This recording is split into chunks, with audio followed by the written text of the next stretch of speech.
Magandang araw po at magandang gabi po sa inyo lahat diyan. Ito po may bago po akong share po at papakita po sa inyo na kakaiba at bihira lang po makita o makuha po.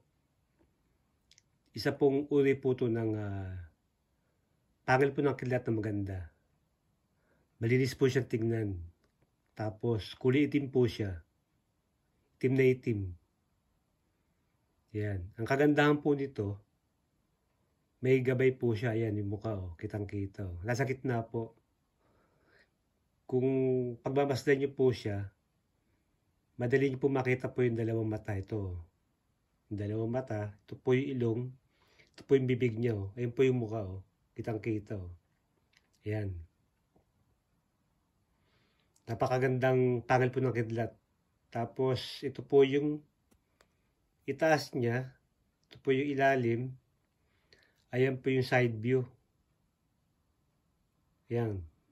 Napakaganda po yun talaga. Ayan. Ito po yung na-testing ko na rin po. Balansa po siya at mabaho po. At higit po sa lahat, hindi po siya magnetic. Yan, pambira po yung gantong pangil po ng kidlat na bigay po sa atin. Ayan. Sige po, maraming salamat po at shoutout po sa lahat dyan, sa lahat-lahat.